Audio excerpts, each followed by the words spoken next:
Okay, Smackdown in San Juan, Puerto Rico.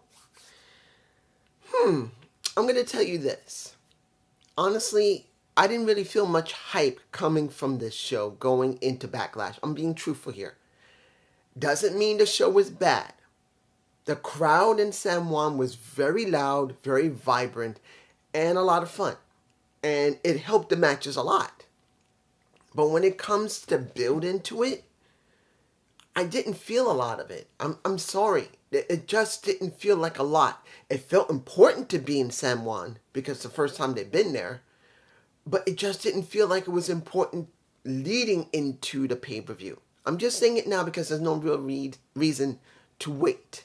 For me personally, this doesn't really feel like it was that important. I'm sorry. But there are stuff that did happen on this show that I got to question. Like, why? Why? Why?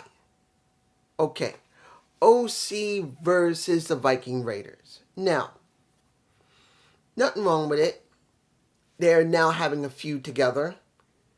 And we're going to be seeing we might see Valhalla wrestle. I know not everyone likes Sarah Logan wrestling. Particularly, she's barefooted right now.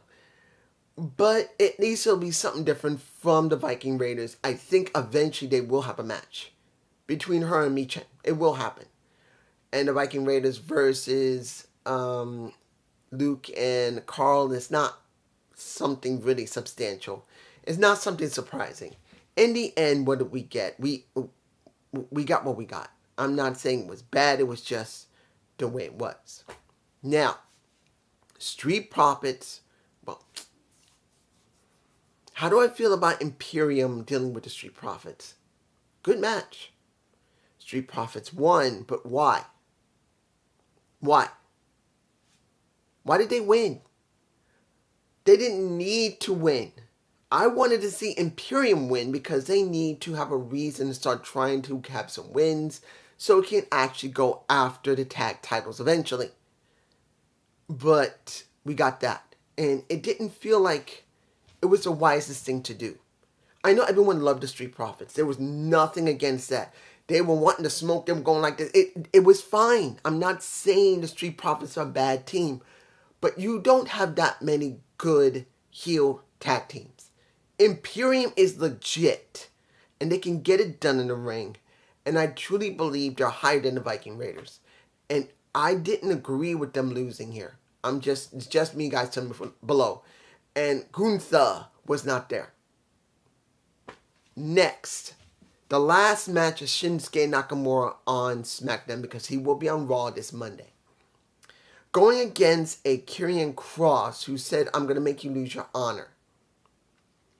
Now, I don't remember if Karrion Kross is a free agent or not. If he is, then we're going to continue this feud. I don't remember if he is or not. You guys can tell me below if he's a free agent or not. But with most of the roster at free agency, what's the point of the draft and the draft picks? Because most of the roster is going to be able to go anywhere they need when they need them.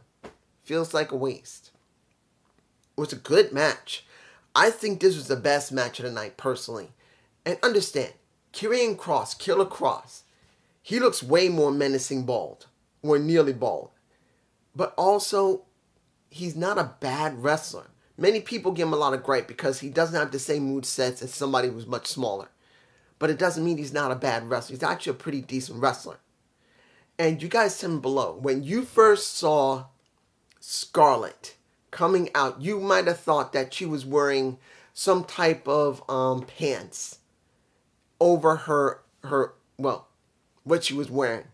I didn't realize that was all ass. That was her legs. Because of the black and white color, it was hard to tell if she was wearing real full pants because sometimes they'll wear something really tight and light. And in black and white, you can't always tell. But when I saw that ass and that tight yellow gold, I'm going like, damn. I wish I'd been there. But we did get Nakamura winning, which I'm kind of glad about because not all the time you need to see the guy who's going to the other show lose. But if I'm right and Karrion Kross may be in free agency, I don't know if he is. I think he's on SmackDown permanently. At least as permanent as Vince will allow it. But I don't remember. So if he does appear on Raw, that means he's free agency. I'm not surprised.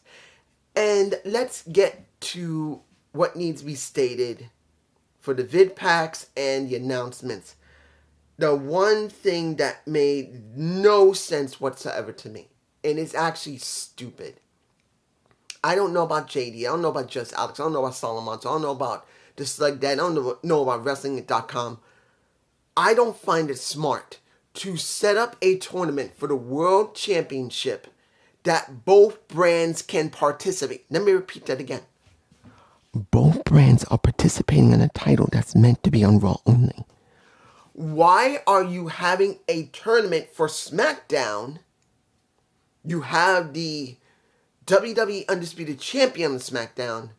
Why would you have it? Isn't this supposed to be a Raw thing where you're going to have a Raw talent have the damn title? Why are you having a tournament for both shows?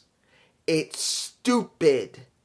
Particularly that I have this weird feeling that even though Triple H stated that Roman Reigns will not be going after... Well, let me take that back. Roman Reigns is the Undisputed World Champion. That's what he is. He does not have the right to have that title, which is a world title, because he's on SmackDown and that's Raw. But with a tournament, doesn't that mean he could get that title? Doesn't that mean he could fight for that title? Doesn't it mean that Vince might be swerving us and Roman Reigns somehow gets in the tournament and then wins that title? You tell me if I'm wrong. Because I have this strange feeling. I could be wrong. I could be 100% wrong. I'm fine with being wrong. But if I know Vince is a screwy little bastard. And I have this strange feeling that even though a Roman Reigns couldn't have just taken the title, he may get into the tournament from SmackDown. Because now we're going to have tournaments on Raw and SmackDown, culminating going into, what is it, Saudi Arabia? To see who's going to be the new champion. You guys tell me if I'm wrong. I don't know. You guys tell me. Also, let me give it to like this. When it came to the Bianca Belair, I just don't feel it with her. Because she's a Raw talent. Even though she's SmackDown, holding a Raw title that feels like it's going to be switched like it happened with Becky and Charlotte. And we had a nasty problem when that happened. I could also be wrong on this. They may just let her... They may do it off camera. I believe they will. Unless they're not going to do this and they're going to do a belt swap openly. Which is stupid. This is what gets me. You got Io Shirai. I'm saying Shirai because I like that name better than Sky. Dealing with Bianca, who has a Raw belt. She can win or lose. It doesn't matter. But the title itself, no matter how you put it, is a Raw title. And the kicker that gets me. And we did see Rhea Ripley and she did wrestle. What are we exactly doing here? Why did you even do the swap? Why did you swap Rhea Ripley and Bianca Belair? For what? For what? I just don't get it. Maybe it's just because you didn't want Charlotte dealing with Rhea again, which makes the most sense because Charlotte is on SmackDown, as you know. Okay, Cody Rhodes. They had the long vid pack repeating what happened the last couple of weeks to the last month. I didn't want to see it. In fact, I just tuned out. I wanted to see what it was going to say there in Puerto Rico. Was his Spanish good? I don't know. I don't speak Spanish. But did he talk well? Yes. It made sense. But then I'm worried. Because the way they're booking this, I'm worried. I don't know if JD is worried or just Alex. I'm worried because I don't trust Vince. I don't believe that Cody's going to have a proper ending. I'm being honest here. I don't trust Vince. 100% at all. I don't, if just Alex trusts the process that Cody's going to get it, fine. If JD, fine. I don't. I don't trust Vince.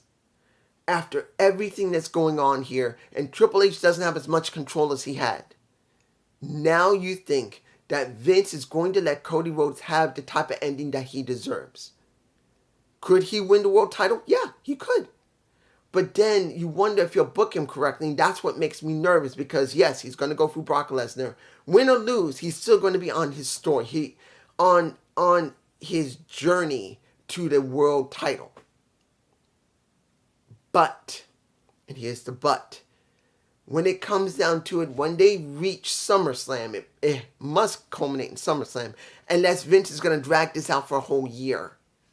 Because everyone's going to lose interest in Cody. They will lose interest. But when it comes down to it, I don't trust Vince. The segment was alright. The people were hyped. There you go. He did his job. For me personally, Now,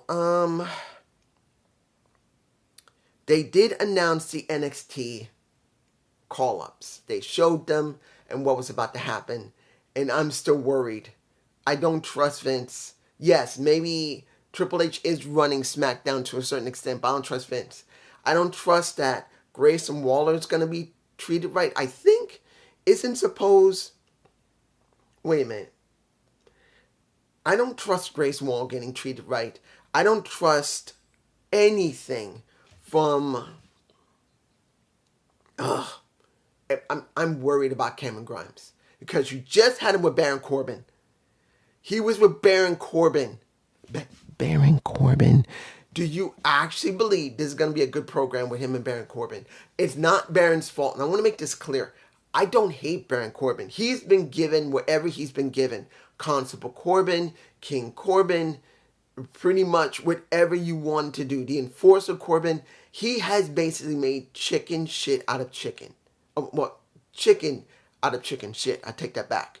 He's been a decent heel, whether you like him or not. But we're still talking about Vince, who doesn't book the NXT people correctly. I don't trust that he's going to get well taken care of. I'm very worried about that, and along with everybody else. But that's just me, guys, down below. Now, the final match. We got Rey and Selena Vega versus Dom and Rhea Ripley. I'm going to give it to you like this. Since I don't speak Spanish, and I don't understand Spanish, I had to guess what he was saying to the San Juan fans. Which would be a standard thing, saying we're glad to be here. We are going to make something special out of Backlash. This is something special for the Puerto Rican people. I'm sure that's what he said. And being part Puerto Rican, I can take it or leave it. It's not something I care about. I can grow up with Puerto Rican heritage, so I didn't grow up. I'm not upset at what he said, but I'm not hyped for it either. That's just me. I'm not trying to be disrespectful to anyone who's Puerto Rican or Latino, but since I'm half Spanish, the other half is a mixed black with black Native American, maybe a little bit of Chinese, I think. I didn't grow up with it. So for me, it's not something that's that important to me. But I'm not saying that isn't important, seeing that San Juan was given this opportunity with a pay-per-view from WWE. Maybe next, AEW will be next. Which hopefully after what happens in Europe, they will get something special. But seeing Judgment Day come out, Rhea challenging Rey, but didn't happen. I kind of wanted to see Rey go up against Rhea. That seemed more interesting than seeing Zelina and Rey and Dom and Rhea. I'm being honest here. Because this is what it came down to for me personally.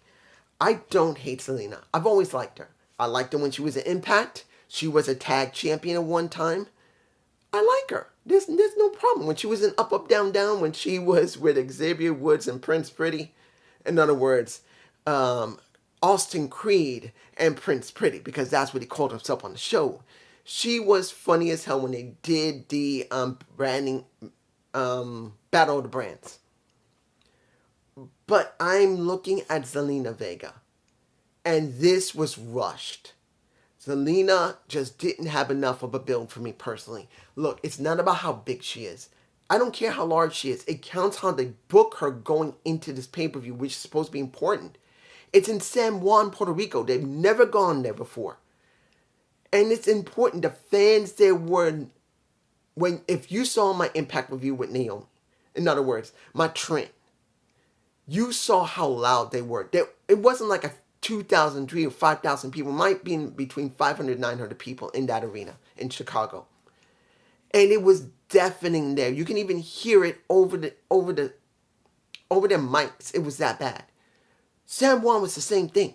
They were that loud, even if it wasn't that great of a show. Honestly, let's be honest. It probably wasn't that much. It was an average show. And a lot of questionable stuff that I just said. But the San Juan fans were so hyped. It was explosive. But here's the problem. How much of a build have we gotten for Selena Vega going into this? Not much. Very little. To almost near nothing. And since she said it herself, I am the only Puerto Rican who is on the damn roster. And they're going by stereotypes. That's how most wrestling works. You can do stereotypes right, or you can do stereotypes wrong. If anybody thinks stereotypes sucks, it does. But people still see stereotypes because that's what they care about. They want to see themselves. For me personally, I don't need to see myself. I don't need to see a mixed black man, or woman for that matter, be the most dominant thing. I will recognize it if it's the first time ever, but after that, I don't need it. But for me, Zelina Vega just didn't have a build properly, so I don't feel it. Does she look happy? Hell yeah, she's happy. Her family's there. I believe her grandfather's going to be there, her uncle, her stepfather, and the rest of her family's going to be there. She's never performed there. Impact never went to San Juan. And any other promotion she might have worked for before WWE, probably never gone there. Not in it's such a large arena in San Juan. So this is something special for her. And I'm not taking that away. And I'm kind of hoping that Aleister Black, a.k.a. Malachi Black, might actually be able to appear there. At least to go there and see his wife perform in Puerto Rico. And I'm kind of hoping he does show up there because he deserves it. If Tamina could show up on Impact and Mercedes Moné could show up on Impact, who says Aleister Black, formerly known as Aleister Black, couldn't show up there? And I'm hoping he does. Because I know he loves his wife. He loves that woman. So that's what I'm hoping for. But I kind of feel bad for her. Because the build just doesn't feel right. And was the match fine? It was alright. It wasn't a great match. Zelina is a much more smaller opponent than a Rhea Ripley. So Zelina has to set up a lot more to make it look important.